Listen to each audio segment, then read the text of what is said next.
we got everybody back. We okay?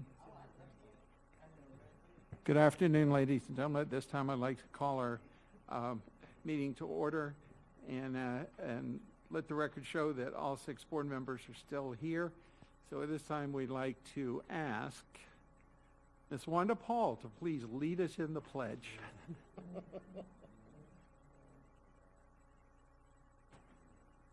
Pledge allegiance to the flag of the United States of America and to the republic for which it stands, one nation, under God, indivisible, with liberty and justice for all. Mrs. Paul, the best part of that is to watch the expression on everyone else's face when I start saying, and we'll ask, and that smile of relief that goes when somebody gets called. So thank you. Dr. Fenoy, we have workshop topics. The first one is the budget update. Yes, at this time, I'd like Mr. Burke and Ms. Heather Knuth to go through the budget workshop. All right, yes, thank you, and good afternoon. I just want to warn the board up front, we're likely to go through a wide range of emotions as we go through this budget workshop today, from potentially disappointment and anger, hopefully to hope and peacefulness by the end. But that said, you know, you got a little bit of dose of this on April 4th with the legislative workshop, but just to kind of recap a little bit, this budget process that played out for FY19, you know, at the state level, and as a reminder, what happens in Tallahassee really dictates our revenue to operate our schools each year. And this year, we were a little disappointed because we started out with some optimism that the state board and the governor were seeking a $200 per student or 2.74% increase. When the legislature got going in January, the more realistic number fell to 1.37% or $100 per student. And then we had the horrific tragedy in Parkland, and the whole focus turned to adding funding for school safety and mental health. And at one point, the governor had proposed, you know, that $500 million in new money be put on the table to help pay for those efforts. But at the end of the day, the legislature really kind of redirected the resources that typically would have gone into the base student allocation and helped us deal with rising costs and provide some money for employee salary considerations. We really saw all that money get earmarked and mandated that it be spent on school safety and mental health. So at the end of the day, we went from just 1.37% increase per student to 1.39. The $100 went up to $101.50, and the base student allocation statewide only went up 47 cents, which is a nominal amount that really doesn't go far. So that really drives our revenue, and now we're working through to bring you a balanced budget recommendation. This gets in a lot more detail, but the FEFP, I know you're getting accustomed to kind of these FEFP budget runs, but real quick, you know, we're expecting to grow. The state has projected almost 2,800 new students. We feel like that's kind of high. Our own local forecast was a little lower, but so we've put a lot of that resource out into our schools to deal with our own projected enrollment growth, and then the rest of some of that money we have to hold in reserve to see if the kids really materialize. You'll see shaded in gray some of the mandates. We've got the Safe Schools, that's almost $6.1 million, and that's for both district and charter schools. Then the teacher classroom supply assistance is going up from about $250 per teacher to $300 per teacher, and those monies pass right through to the teachers in the classroom. And then the new mental health allocation of $4.3 million. Just kind of jumping to the bottom line, some of this enrollment we're going to share with charter schools, some of the growth. We've estimated right now the 2,800, potentially about 1,800 would be hopefully in our schools, and then about 1,000 students potentially in charter schools, and that's truly an estimate. We've seen the last few years the charter schools come in much lower than projected, and this year for the first time we actually saw a little bit of a decline in charter school enrollment. So we'll continue to monitor that. The bottom line there on the net increase was $31.2 million, and of that, a big piece of that is tied to the growth, the additional 2,800 kids. So those monies are tied to providing the teachers and the services and passing some of that through to charter schools. We also have a local policy to keep our contingency reserve at 3%, so there's money that needs to go into that, about $1.5 million to keep that on pace. We had an increase in our FRS contribution rates that we must fund. That's going to cost about $4 million. And you can kind of just see how the money is spoken for. and then also those new initiatives with safe schools and mental health, which I'm going to talk a little bit more about later. But the disappointing or the bad news piece of this is at this point, we're about $300,000 in the red. Granted, on a $1.9 billion operating budget, that's not bad, right? We expect to be able to manage that, and as we close out the books on FY18, I'm confident we'll be able to get that covered.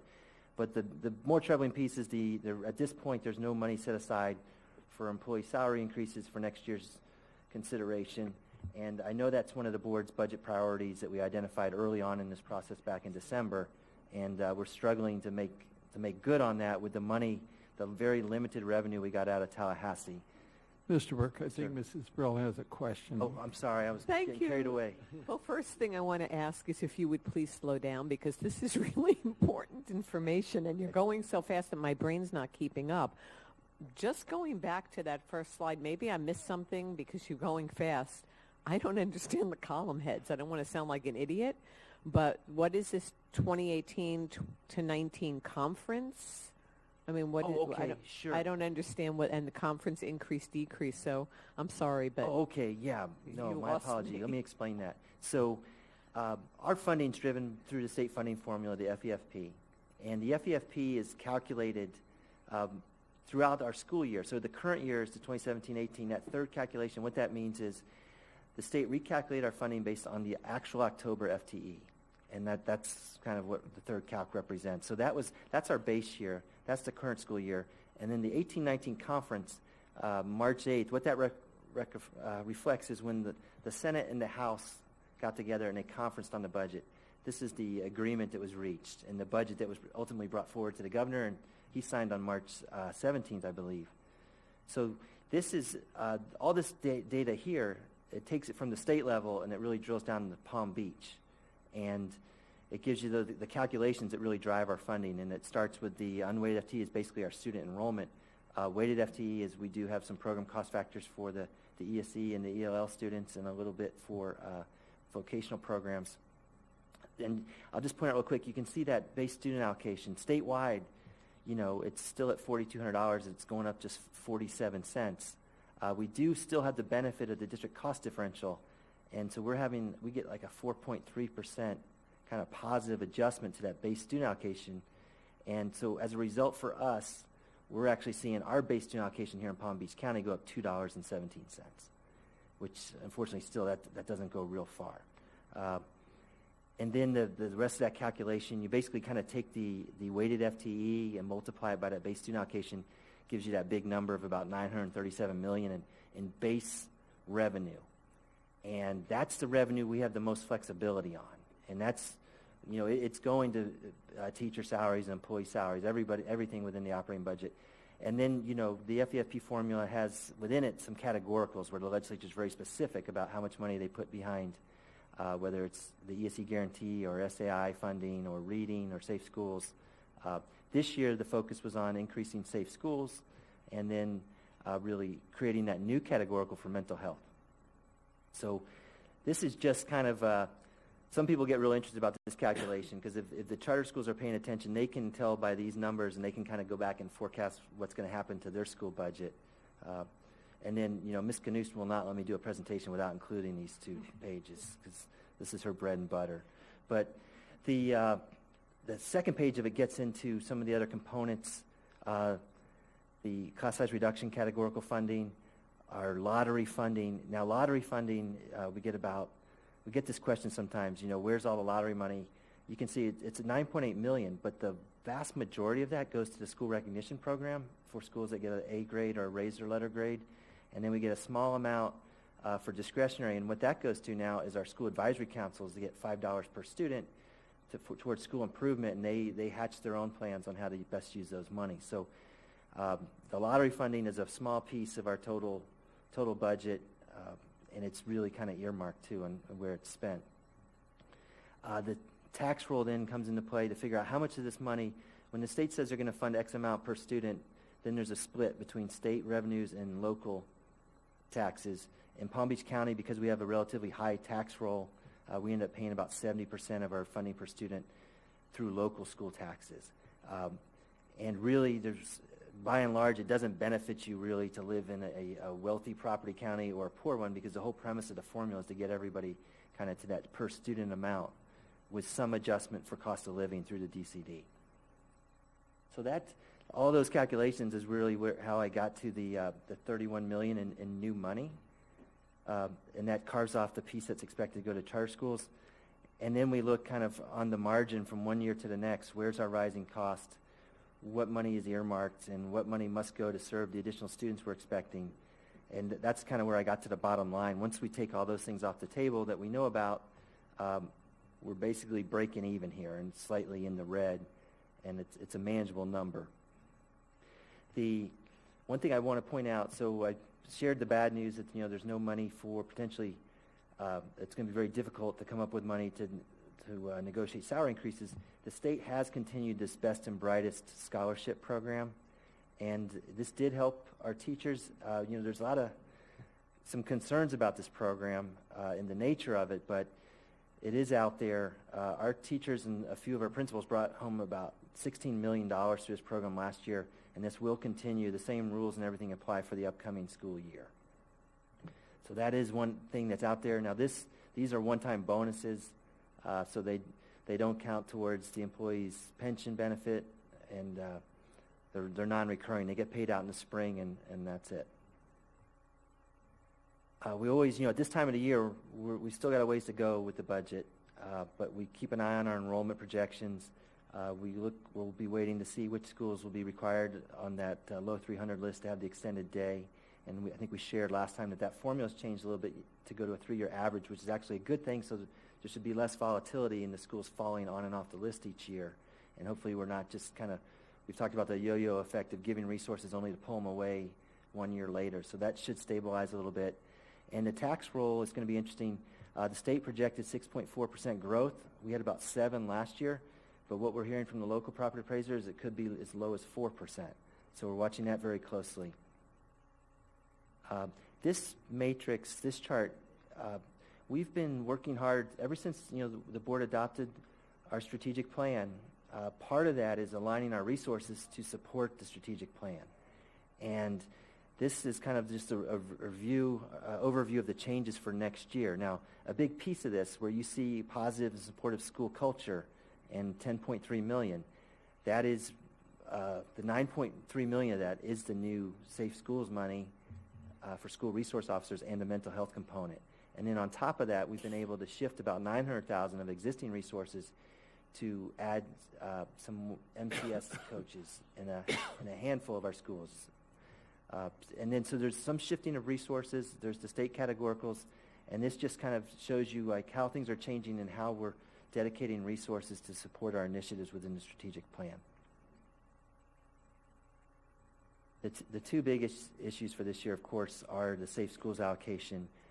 We estimate that about $5.5 million of those dollars will be for district-operated schools after the charters get their share, and there is a requirement that we put an officer in every school. We've estimated it'll take 75 new officers to do that, and we've put those positions in the budget and advertised them for next year. We're actively recruiting, but there is, in all likelihood, we will not be able to find 75 qualified officers to start a school on August 13th. So we are also working with our sheriff and the other municipalities that have their own police departments to work out potentially contract arrangements where they could augment our force as needed until we can fully staff up, and that we'd pay for that service. So we'll continue to keep the board briefed on that. It is imperative we get those agreements in place, because otherwise I think we'll struggle to meet that mandate to have an officer in every school. And just a little on the money, so we're getting $5.5 million. That comes very close to covering a lot of the costs of those new officers, the salaries and benefits, but it's not going to provide everything we may want.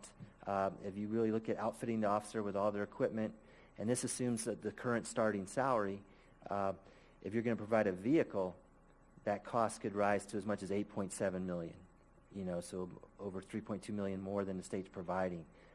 At this point, our focus is on getting the officers hired and staffed, and we're going to have to kind of worry about the vehicles later, but so there's some limitation. And then on the mental health, our share is $3.9 million. I'm working with our Deputy Superintendent, Mr. Oswald, and how to best use that $3.9 million and trying to leverage it as far as possible. $3.9 million does not give you enough money to try to add a position to every school. So they're going to have to take a team approach and potentially contract with some of our other agencies across the county to provide some of those mental health services. And we're kind of working through those scenarios now. But there are requirements on the mental health side, too, that, we have to have a plan by August 1st. Next school year, the schools will have to have their what they call threat assessment teams in place, which is a mixture of school administration and school police and staff to kind of meet each month and evaluate any concerns they may have. And we're working through that. Mr. Burke, Mr. Barbieri. Sir. Mr. Burke, has there been any discussion in Tallahassee about what happens after the first year? I mean, they're giving us money to hire 75 officers, or almost enough, and then we have to absorb that cost in the budget next year? Is there any Right. discussion up there about them continue funding these officers that we're supposed to hire? There's no positive discussion that's going to probably lead to more money. There's concerns being expressed across the state. Palm Beach County is in much better shape than a lot of other districts because we were starting from a place where we had already made a considerable investment in having our own police department. So we're not starting from zero. We only need 75 officers. There could be districts that need, luckily we don't need 187, or the money wouldn't even touch it. So we're in a little bit better shape, but what they also hold up as an option if you're worried about the money is we've got that Guardian program that is potentially at a lower cost, but there's a lot of reservations, and our board's already taken a position, that we're not interested in arming people other than police officers. But I haven't heard any good news on that front. All right, Mrs. Brill. I know this is an update, but are you going to give us exact figures or come back to us with exact figures of what our shortfall is and how, under our current budget, we're going to address it in terms of the security and in terms of the mental health piece? Yes, we will be coming back. The board will be asked to adopt a tentative budget, I believe August 1st, so we'll have much more detail at that point. We are working hard to try to work within the money available, and some of those contract arrangements would need to be negotiated. So those conversations are taking place, but I don't have hard numbers yet to tell you. And it's a little bit of a moving number as far as to the extent we can recruit new officers and staff them, we're less dependent on the outside agencies. So it may even, some of this may be an estimate right up until the start of school, but we will tighten it up. Just as a follow-up, I know that you're working hard to work within the money we have, but we obviously have to work within the money we have. We have to do better than trying. And I know you said you worry about vehicles later, but I think we have to plan that now also, as well as the officers, because that's going to be a part of it. It is. We've never guaranteed that every officer would have a vehicle. We've with the reductions to our capital millage, that really hampered our ability to buy more vehicles. The sales tax did provide some relief, but it would be very hard within the current revenue constraints to try to provide vehicles to the entire force. I'd have to bring back a series of unpopular alternatives. Well, final follow-up is that maybe that could be a part of the MOUs that you're working on with the other municipalities and the sheriff. The contractual arrangements would include a vehicle. Yes, that would be a piece of it. It's more on our side. Mrs. Andrews. Thank you. And we were talking about that pot of money for the Guardian program that we're not participating in. Are we actually working with the other school boards and superintendents to see how we can get some of that money so that we can purchase some supplies and equipment, additional updated equipment for our police department? That is a push across the state.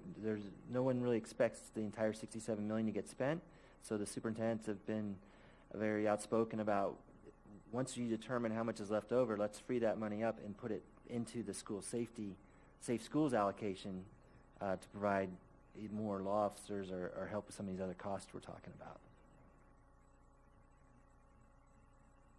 All right, so just on the timeline, the budget process is a marathon. It's not a sprint, but we've got about 6 months behind us, and things will heat up over the summer as we close out FY18 and go through the whole truth and millage process as we set the tax rates. Well, actually, the legislature has set them for you, but as we bring those to the public and hold our 2 public budget hearings in August and September. There's also a very significant piece of our budget that's time sensitive, and our current operating budget since 2010 has been dependent on a voter-approved millage levy for school operations. And you may recall the quarter mill. Of course, the legislature at one time, the board had the authority to levy that quarter mill for critical needs. In 2010, we were required, if we wanted to maintain that millage, we had to go back and ask the voters to approve it. And our Palm Beach County was very supportive. They passed it by 66.45%. And the maximum duration you can levy that millage is for 4 years. So we were back in front of voters in 2014, and we had even stronger approval at 79%. Also, though, on the ballot in 2014, you may recall the Children's Service Council was up for the renewal of their whole agency. And I think that benefited the two campaigns. Both were so important to children. The Children's Service Council did a lot of work to help educate the community, and I think I attribute some of that spike to their work.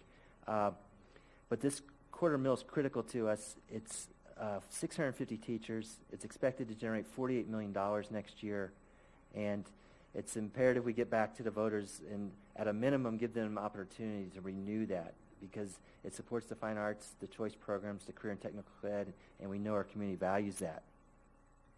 The ballot language from last time in 2014 is just provided there. I don't think you guys are familiar with it. The one thing I do want to remind the board about is the statutory authority that's granted to the school board for these type of referendums for school operations. They're capped at 4 years. The board can actually go to the community and ask for millage levy to bring them up to the 10 mil cap. In Florida, there's a 10 mil cap on taxing authorities for the county, for the cities, for school districts. We're nowhere near the 10 mil cap.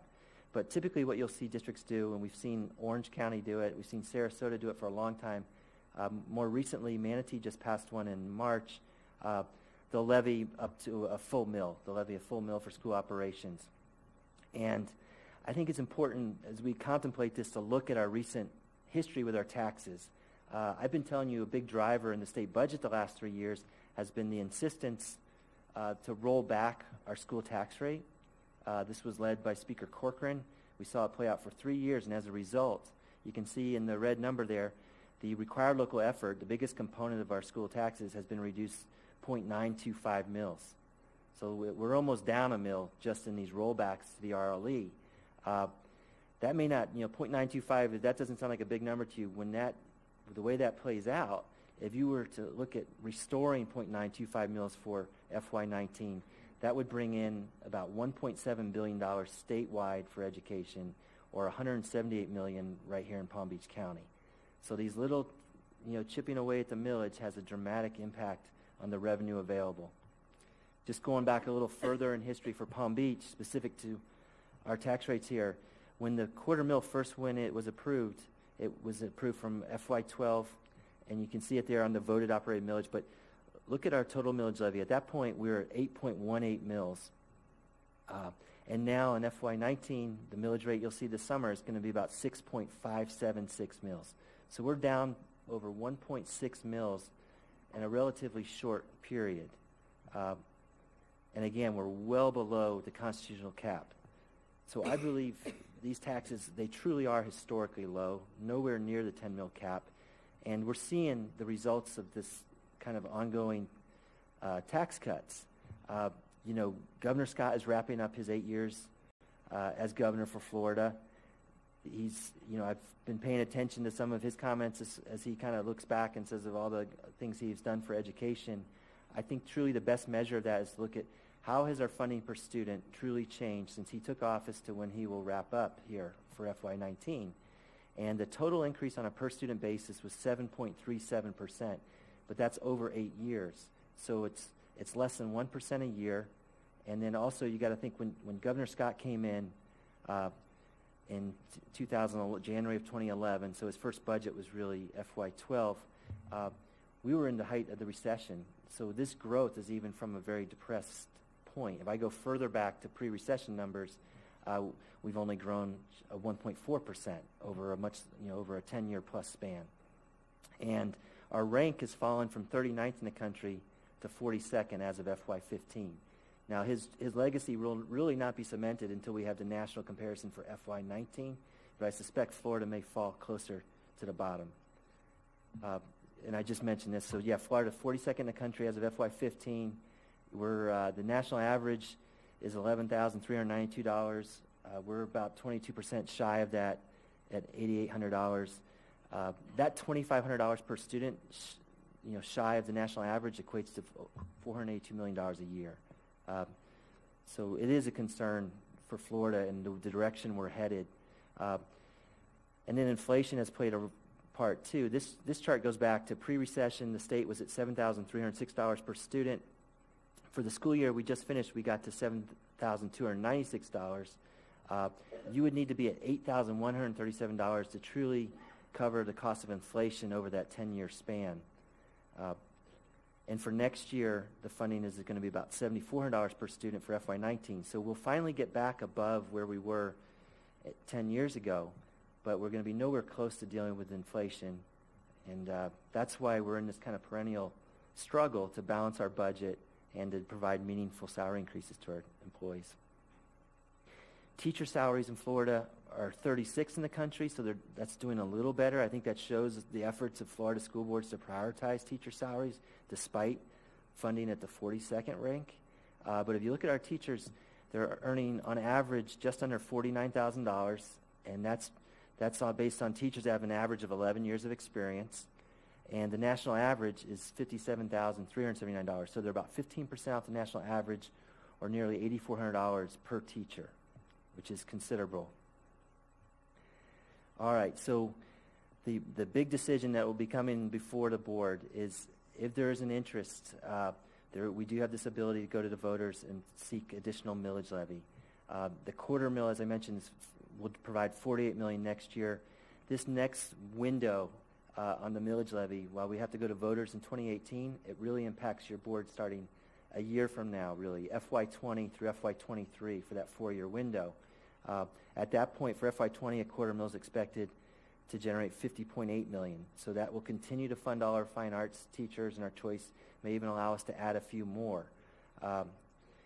If we were to go for a full mill, you could generate $203 million, or an additional $152 million a year. And that's where we would have a great opportunity to really step back, look at our priorities, and address some critical needs. The top of the list is, of course, school safety. I mentioned that the state money is only going to go so far. If we wanted to increase that millage, a good portion of it could go to school safety initiatives, including providing vehicles for all officers. We could do a 4-year lease to align with the referendum, and that would be one problem quickly taken care of. We could also look at all the different other equipment needs to make sure we have the best police force of school districts in the entire state. The other piece, the big piece of school safety of equal, if not even greater importance, is the mental health. And we have $3.9 million currently to work with. Passing this millage, we could potentially have $20 to $25 million to work into mental health and take care of the school police. We could provide MTSS coaches to all schools. We could have more teams of psychologists and family counselors. We could really have a great program that would lead the state and address some of the concerns we have. And then we would, of course, continue the fine arts piece and the teachers. And then you may recall when we bargained with our teachers union last year, there was a big concern about the compression of our teacher salaries. And it's a real concern. We agreed through that last contract to have a joint committee of the CTA leadership and their team, along with the district team, to really study that issue and develop recommendations. And what we've seen over the years is, our starting salary not too long ago was about $36,000. And over the last several years, we've raised the starting salary to $41,000. And where we're seeing the pain point is that the teachers that may have came in at $36,000 7 or 8 years ago, they're now sitting at maybe $43,000 or $44,000. They're not much further ahead than the folks coming in brand new at $41,000. So we do have this true compression where a lot of our teachers are kind of on the front end of that salary schedule. A full mill levy would allow us we dedicate about half that levy to retaining teachers. We are having trouble keeping teachers in the profession, especially in Palm Beach County. If they get 4 or 5 years into their profession, and they want to start a family, they realize it's very expensive to live here, and often we lose them to other parts of the country or to other professions. And there's enough, this would be able to significantly impact compensation for our teachers. We have looked at, we feel like there needs to be some anchor points in the future for teachers that they can look at and say, look, if I stick it out 5 years, I would be entitled to a retention supplement. And some of the recommendation, we're still tightening this up, but you could do, potentially there's enough money, you could do a $5,000 retention supplement once you get to 5 years, and as much as $10,000 when you get to 10 years. And so there's some real upsides to considering this additional millage. And we're not asking the board for any action at this time, but I just want you to think about the possibilities and how it could help us meet our budget priorities. Of course, we've got to talk about the impact on our homeowners, our property owners in Palm Beach County. That current quarter mill equates to $25 per $100,000 of taxable value. 1 mill basically equals $1 for every $1,000 of taxable value. So if we were going to go from a quarter mill to a full mill, that's basically an additional $75 for property owners per $100,000 of taxable value per year. And then we just broke down, so it's on a, you want to break down that $75, that's could be about $6.25 a month or 21 cents a day. Now granted, a lot of our property owners are going to own homes that are worth more than $100,000 in taxable value, so you may have to multiply that a couple times. But that gives you a feel for what that impact is on homeowners. I would try to remind homeowners that they have enjoyed tax cuts for 3 years, and while it is technically a tax increase, you could argue this is in somewhat a restoration to meet our priorities. Mrs. Brill. I'll wait till Okay. Okay, so I'm just about done. I appreciate your patience. A lot to cover today.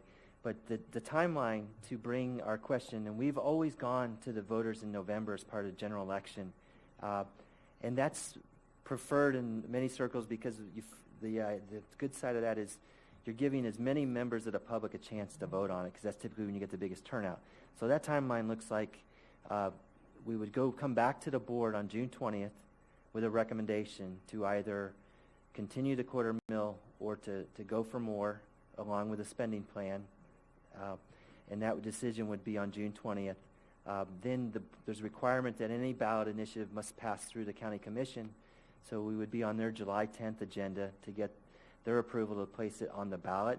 Their approval is very limited. They're not, it's a ministerial process. They're not really weighing in on the merits of the ballot language or anything. It's just procedural that we need their approval then to take the final step, which is to provide it to our supervisor of election. And for the November 6th election, she will need that ballot language by August 24th. So that's the path we're on. There has been some talk, there will be an August primary. There's some pros and cons, mainly because of the Constitutional Review Commission and the length of the ballot we expect to see, or we will see in November. But in the final analysis, we feel like the larger the turnout, the better for our school district. It also gives us a runway and some time to educate the community and take advantage of starting the school year and being able to educate our parents, our employees, the community at large, and really make our case, particularly if we're going to go for additional millage, on why it's so critical to us and what they could see in terms of benefit for making that investment. So that concludes my presentation. We're happy to take any questions, Chairman Shaw. Questions. Mr. Burke, one quick question on the timeline and the ballot language. Is there an option that we could have 2 questions, one of them being on the quarter mill to continue what we already have, and then a second question on the additional 3/4 mill? Unfortunately, there's not. I've verified that, but the board is only permitted to present 1 question to the voters, and it's also, you can only do that once every 12 months. Okay. So All right. you And the could, timeline? the only option would be you could do, say, a $500,000 in this November, and if you decide in a year to come back for more, or 2 years, maybe in the presidential election, you could do that. But one has to replace the other. Mrs. Brill. I love how you snuck in that $500,000 instead of the $250,000 this November. But anyway, I just wanted to share my thoughts and just tell you that, I do fully understand that we have to do the $250,000 in November. I'm very worried because of the length of the ballot we're going to be on the last page. There are a lot of concerns, but the security and teacher salaries, there's not any person on this dais that wouldn't say they're our top priorities. But I personally think we need to see a clear plan. We need to see more data. The voters recently approved the sales tax. It would be, it's going to be a big education process for them to understand the difference. And I know that you and I spoke about, what that full mill looks like with the house values, whether it's going to be $200 or $300 more per person. But we also have reports coming into us next month from different entities regarding our security. So I would ask before we make a decision, I'm afraid to sacrifice that $250,000. And the easy solution is always going to be, say, go out for taxes. I don't know that the public has the appetite for more right now. So I think we need to see what the polling is. We need to see what our clear plan is. We need to see whether we have to make any adjustments to our plans based upon the reports that we're going to be receiving. So I welcome the discussion. I realize August would be too big a rush, but let's just be really careful because, we could go out for the $250,000 and then go back in 2 years for another half or whatever, we would need. But just if we ask for too much, we may be risking a whole lot. Yes. Mrs. Andrews? Thank you. And Mr. Burke, when I spoke with you, it was clear that today we're just actually in the discussion mode and you are actually doing some background work. Now, we've been talking about this for a while. This is just not new, this presentation today. Can you tell me what kind of research and information you've already done so far? I know we still have a way to go, but can you give me a little backup of what we've learned so far about investigating this opportunity for our teachers, for the security? Yes, right, and I appreciate all the comments, and I share this, we have to really analyze this decision, and the risk versus reward is great, and, we are heavily dependent on that $250,000. I would hate to see us have to try to balance the budget without it, and we've got 650 jobs on the line, so I fully appreciate that. So a lot of thought is going into this. The other side of it is, this is the only opportunity for the school board to bring more revenue into the district. And I know there's when you look at the community's expectations for safety, or when we face our own teachers and, as disappointed as we are with the legislature and their inability to provide meaningful increases, this is kind of the only avenue we have if we really want to change the course of our school district significantly on the financial front. Part of this process, right, we need to go out to the community a little bit and test the waters and see what support is there. And that's what we'll be spending our time doing between now and June 20th. So the superintendent and I can come back to the board and say, we've heard from the public and we think there's an appetite. They understand the importance. If that support does not materialize, then our focus would immediately shift to we really need to hang on.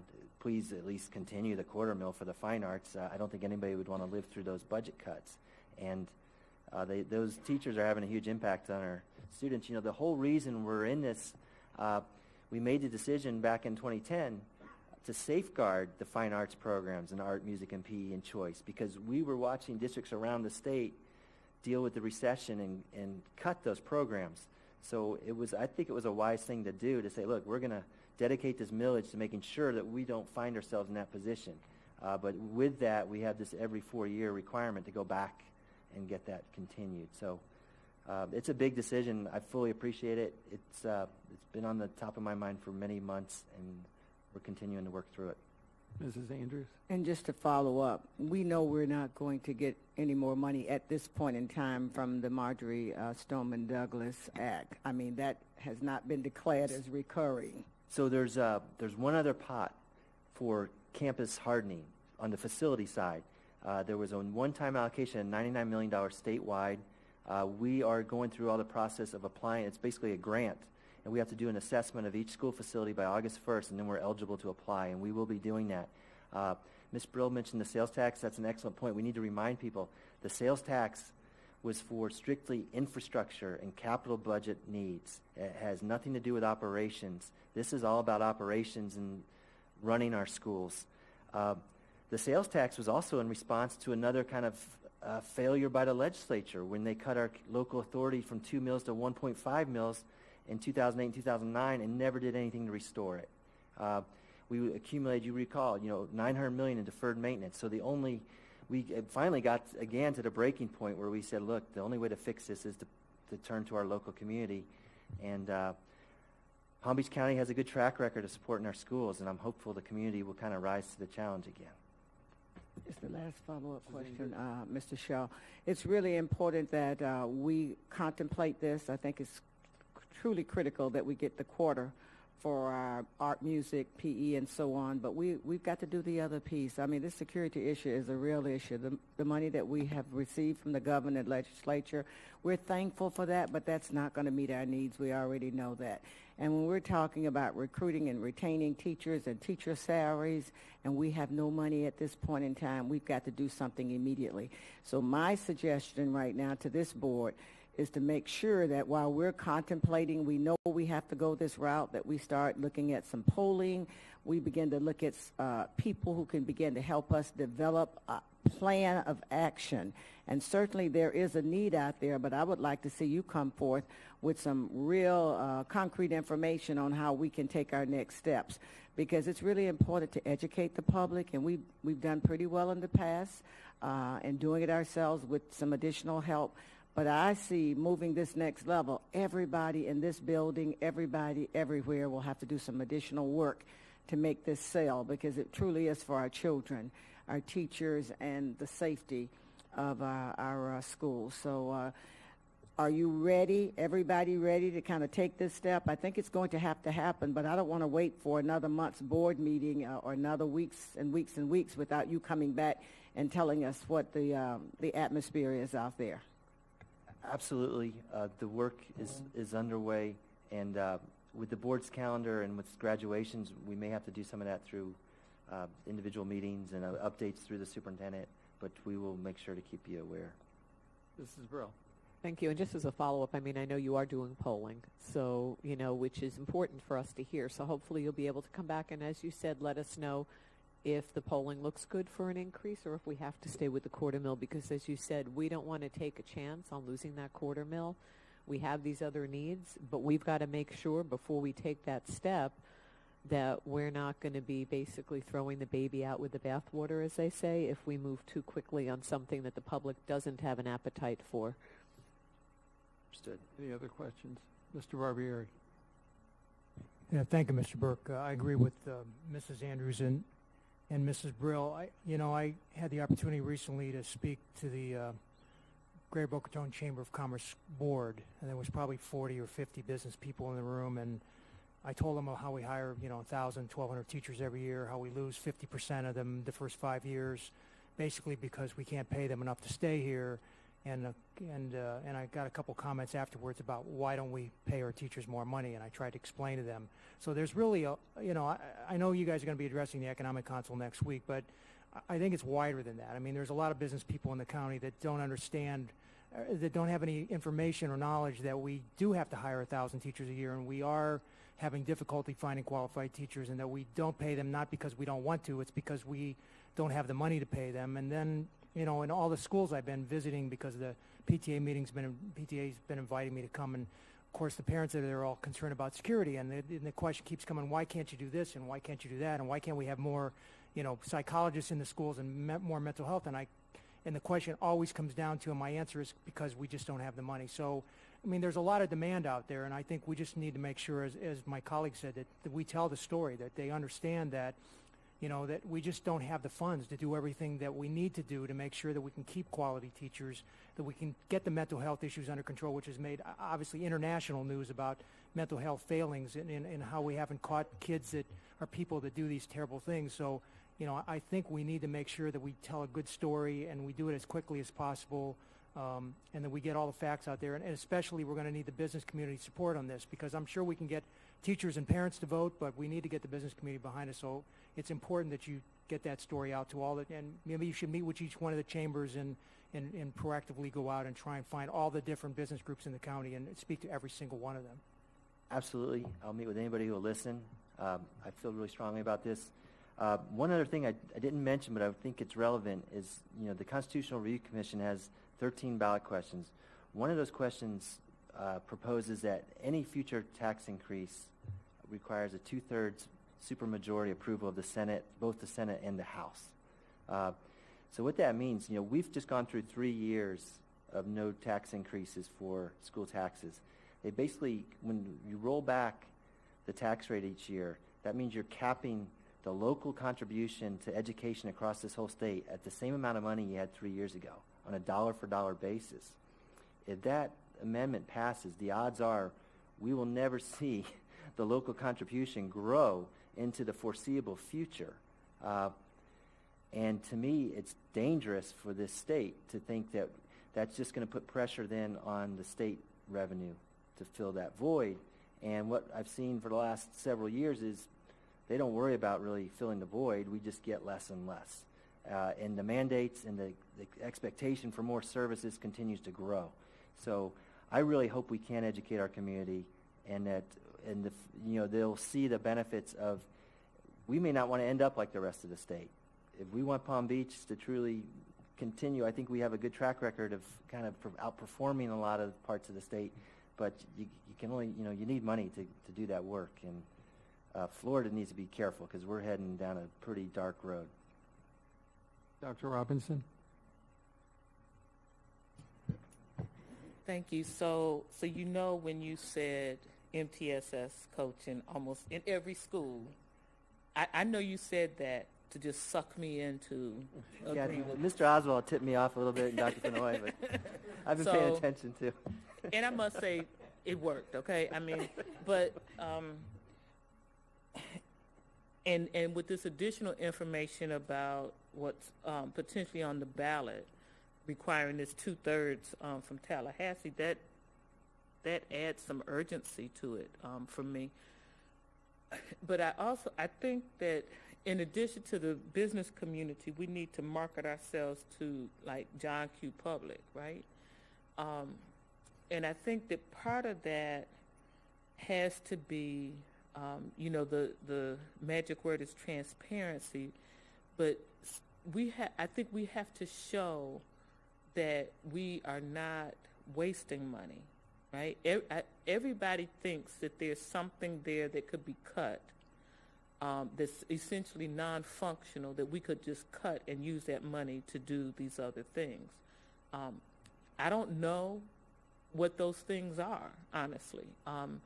But I think that somehow in this we have to think about how do we share that with John Q. Public. And what's bouncing around in my head, and I know that this is really out of the box, but maybe it's even something where we just say, like, what do you think we could cut? So we defend ourselves, or maybe somebody has a magic question that we would go, but it wouldn't meet our need. But I'm just saying, I think we have to expose ourselves in a way if we're going to ask for this money essentially on the back of the sales tax. So I don't know how to approach that, but I think that we need to be clear we need to be truly transparent and open to criticism, suggestions, and that we truthfully and authentically respond.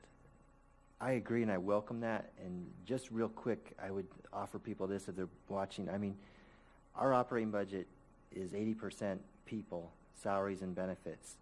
And the vast majority of that, 95% or something, is in our school sites. And because I've gone through this exercise with our school principals. So when you bring in the principals group and you say, who on your staff can you live without? Because that's where all the money is.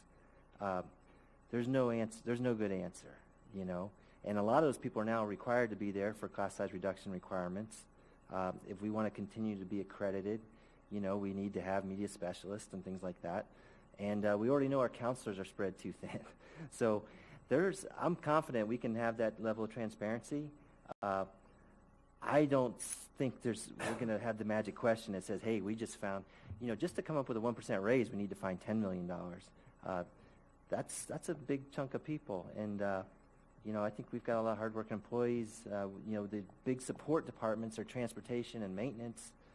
We need those functions. So I'm open-minded to it, and I welcome the transparency, but I think it'll help build our case and our argument. Dr. Robinson?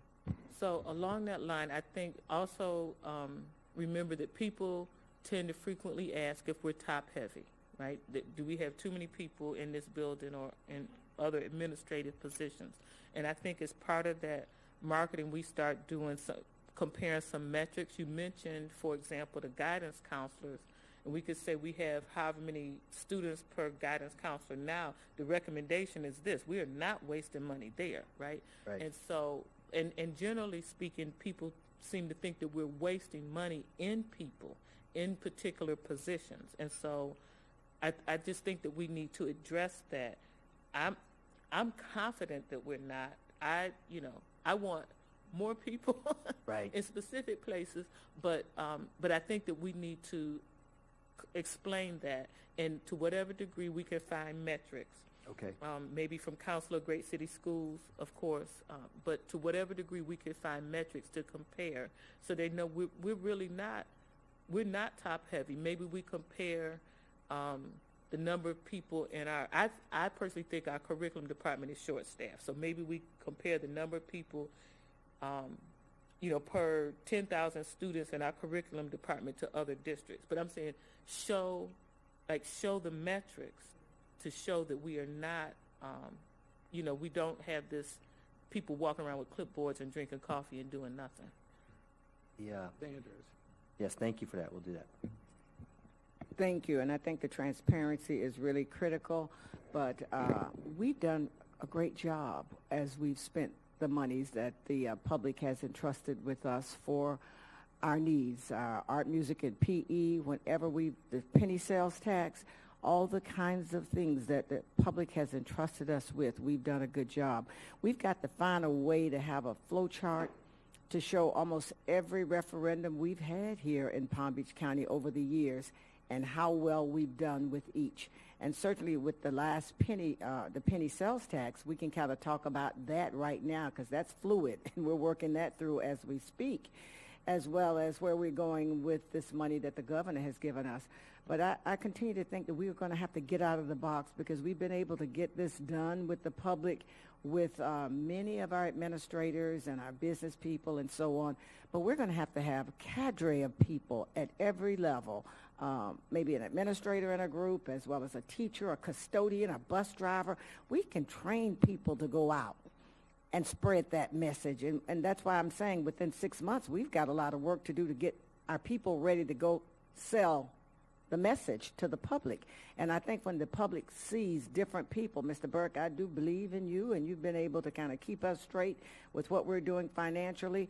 But I think the public wants to see all of these other people, like the teachers, the art, music, and PE people. They need to be on these teams, as well as bus drivers. I mean, when we start talking about safety, our police officers need to be traveling in this team.